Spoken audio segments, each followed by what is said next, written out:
What's up, guys? In this video, I'm in a coffee shop in Ogden, Utah, and I'm whispering because there are people behind me. What I'm going to talk about is Celsius Network and everything that happened from yesterday, all the motions that came in. I'm going to start out with a story from David Adler saying why appointing a trustee, a Chapter 11 trustee, is much better than an independent examiner. I'm then going to cover an article from the UCC and White & Case, the law firm representing the UCC, on why they agree that an examiner is the best thing to do right now. I'm then going to talk about Emmanuel Herrmann's objection to Kirkland representing Celsius and Voyager and all the actual conflicts of interests that arise with Kirkland representing both. I'm then going to go over another motion that he put forth, Emmanuel Herrmann, wanting a chief restructuring officer versus an examiner. He essentially wants somebody to replace Alex, who is qualified to get the money back to us as quickly as possible, not an examiner who he says will just want to liquidate things. Next, I'm going to talk about Daniela Frishberg objecting to Kirkland and Ellis as well for those competing interests, basically representing Celsius, Voyager, and now one of the co-founders, Daniel Leon. And finally, I'm going to talk about an objection from Kirkland and Ellis, the law firm representing Celsius, saying that they do not want an independent examiner, which is kind of obvious because it would look very heavily into what Celsius did pre-bankruptcy petition. But they say, no, it'll be a waste of time and money, and we don't want to overlap investigations with other people already doing similar jobs. Ironically, Celsius hired a special committee to investigate itself, which I believe sounds a little bit crazy. So anyway, let's get to it. And I apologize for the noise. When customers come in, they order coffee, they grind espresso. So I'm doing my best here, and maybe I will increase the volume just a little bit. So this first motion is David Adler arguing why a trustee is better than an examiner. So I'm going to read through the highlighted sections so you can learn a little bit about the argument between the two. So basically he says, rather than an examiner, the borrowers believe that an appointment of a Chapter 11 trustee would be the appropriate remedy for the following reasons. He says that an examiner proposed by the trustee would delay the resolution of this case, and by how much Celsius is spending every month, this would also cost tens of millions of dollars. He also says that the examiner's investigation would look at what happened pre-petition, not necessarily focusing on how to maximize recoveries.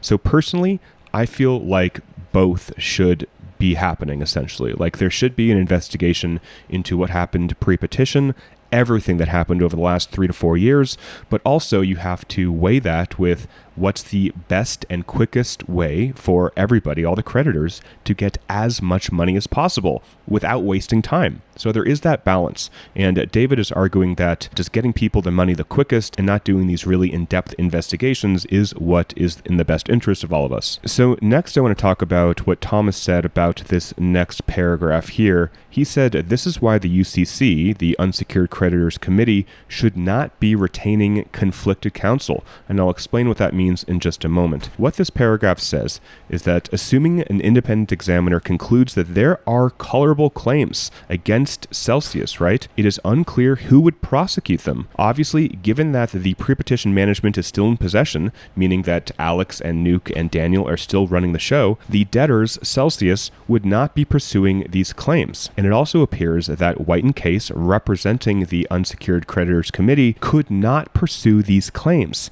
given its representation of Westcap, one of the lead investors in the Series B offering of Celsius Network, and Westcap owns approximately 13% of the equity. So somebody messaged this to me on Twitter saying White & Case are really in a tight spot. These are the people representing the UCC. It may explain some of their actions. If they do the investigation, basically if they look into Celsius, they look into Alex, and they really investigate potential mismanagement and fraud, for example, and they uncover fraud, they're going to be hit with a $300 million malpractice suit from Westcap. So basically, Westcap right here owns approximately 13% of the equity, and White & Case was representing, I believe, Westcap. So there is a conflict of interest here, which David is bringing up. And this little conversation to David, somebody asked, is your goal to have liquidation? If it is not, this request is bewildering and not thought out well. David Adler replies, a Chapter 11 trustee, which is what he wants, is not a liquidator. The right person can maximize the value of the company and distributions to creditors. So what David is fighting for is for us, the creditors, to get as much money back as possible and as quickly as possible. And he is less interested in having an independent examiner come in, basically shut down restructuring processes. It would literally pause everything going on right now, and they would start looking into Alex. They would start looking into what Celsius was doing 2, 3, 4, 5 years ago, right? Everything that was going on. Now, again, I think there needs to be both. I would love them to look into what happened with Celsius from day one when they started the company, but I also want everybody, myself included, to get our money back as quickly as possible without wasting more money to basically waste time while Celsius is still paying their employees, while they're still, burning tens of millions of dollars a month. So I understand both sides here. So David says about the Chapter 11 trustee is that they can still investigate and prosecute claims against parties, but also determine a strategy that maximizes recovery to creditors. So the difference between a trustee and an examiner is that a trustee can still work on reorganization, can still work on recovery. An independent examiner, I believe, is just looking at mostly pre-petition allegations, looking at fraud and mismanagement. They are not trying to reorganize the company and get us back our money. So David says if there's any fraud, dishonesty, incompetence, or gross mismanagement, etc., that is enough cause to appoint a Chapter 11 trustee. And then he goes over the reasons here why they have reason to appoint a trustee. First, he says, it is painfully apparent that the debtors Celsius do not believe in transparency. There was a failure to disclose the identity of many of the debtors' directors. There were mystery lenders that are now coming out. He also mentions the debtors decided to not deposit additional collateral in response to Tether's margin call. So just questions about mismanagement and fraud and things like this. He is making a case for why a trustee is necessary right now. He talks about Alex making misleading statements prior to the freeze. There's a video Alex made, which David is referring to, saying that there could never be a run on the bank. Basically just proving a case that a trustee needs to be appointed. He then says the absence of transparency, credibility, and creditor confidence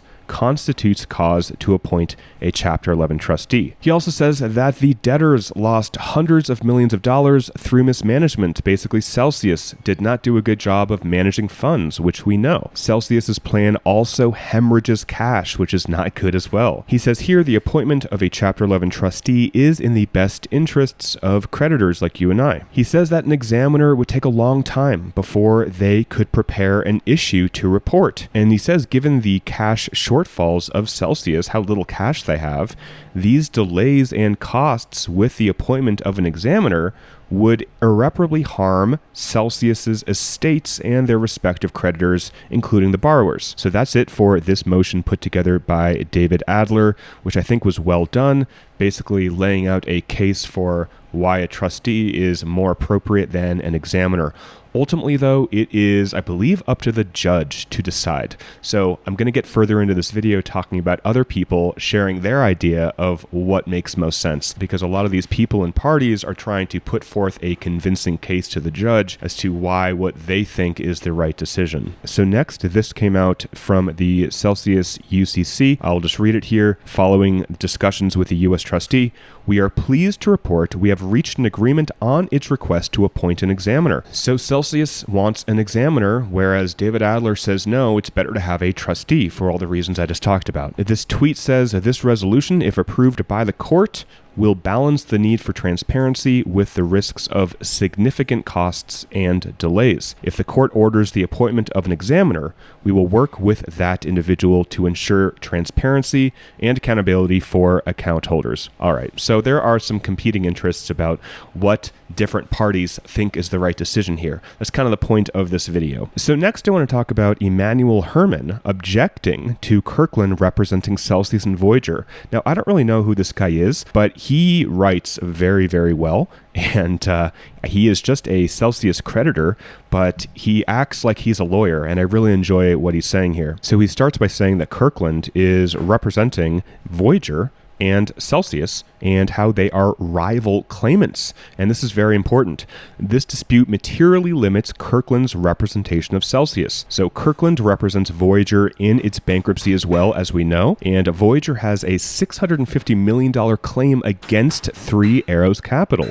So that's a huge claim, $650 million. He says it is not an exaggeration to say that the entire fate of the Voyager bankruptcy rests upon Kirkland and Ellis's success in recovering from 3AC. He says Celsius has only a $75 million claim against 3AC, so almost 1/10 of the claim that Voyager has. And then he asks a great question. How can Kirkland fight to maximize Celsius's recovery from 3AC while purporting to represent Voyager at the same time? Basically, they can't do that. They compete. They have competing interests. He then says, can Kirkland explain how representing both Voyager and Celsius will not damage the debtors and therefore damage the estate and creditors' recovery? So if they are fighting to get Voyager as much money back as possible, how can they balance that with getting Celsius as much money back as possible from Three Arrows Capital? They are competing interests here. He then says that Voyager will likely finish its bankruptcy case first, which could leave Celsius with the crumbs.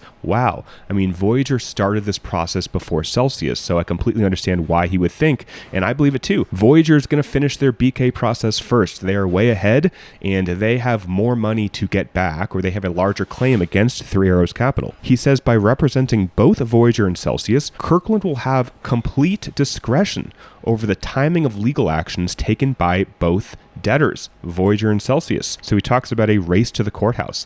Basically, you have the same law firm representing two people, and probably whoever gets to the courthouse first will get more of a percentage back from Three Arrows Capital. And I completely get what he's saying here. He says, I do not trust Kirkland and Ellis to put Celsius first and rush to get our money back. Great question. Why would they put Celsius first when they're also representing somebody who also wants money from the same bankrupt estate, right? Three Arrows Capital. And then he says, due to timing, which Kirkland controls in this scenario because they represent both parties, he says, I'm concerned that Voyager creditors could get a larger payout first on a percentage basis than Celsius. He also says that Kirkland is representing Daniel Leon, which is kind of weird. He says Kirkland should be representing the debtors, meaning Celsius, not shareholders or management in their personal capacities. And this was what I had a problem with too, and same with David Adler.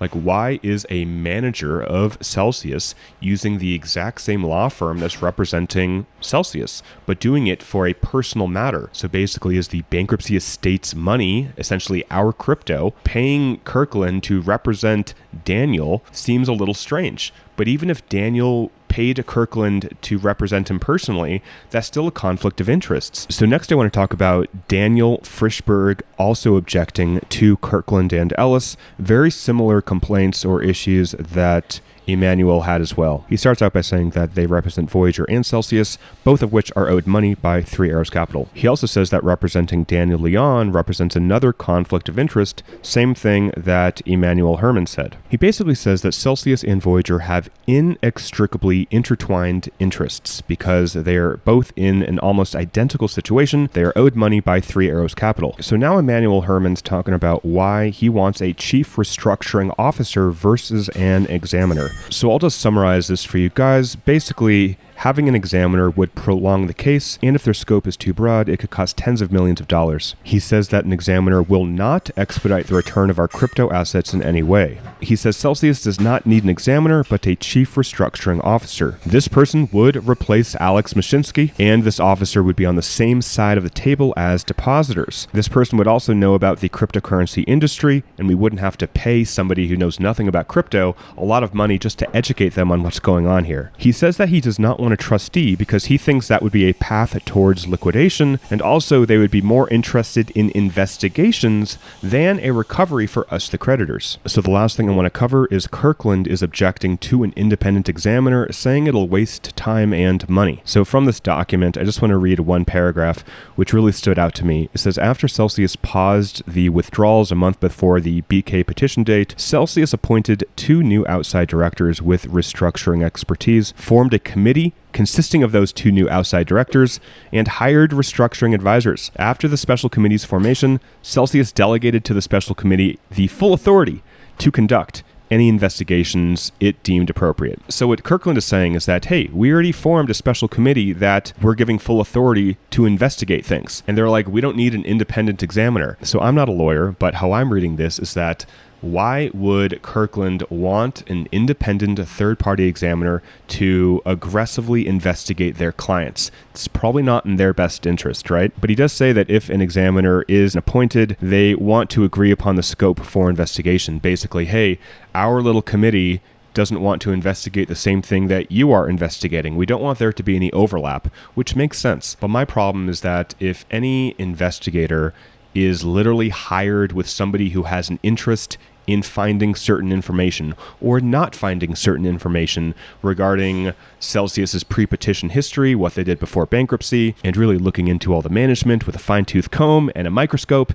then that doesn't work for me, because then obviously they're going to come up with information that fits their narrative. So guys, that's it for the video. Thanks for watching. I hope this audio came out clear, because there is definitely a lot of noise behind me as I've been making this video with the espresso machine mostly. And I'll finish the video with the fact that Celsius still has not released their schedule of assets and liabilities, so we do not yet know if there's a discrepancy between how much they say they owe us and how much they actually owe us. When they release that document, and basically we can check to see if they are accurate and how much they owe us, then we can submit a claim if there's a discrepancy. So as of now, they have not released that, so there is no deadline or any pressure to fill out any claim. The claims right now, you can't actually put in how much crypto you have. With the Voyager claim, you were able to say exactly how much crypto you had if there was a discrepancy. So as of now, I have not filed a claim, and there is no pressure or no deadline to do so, and I really don't think there's a need to do so right now. All right, guys, thanks for watching. Till next time, talk with you soon, and bye for now.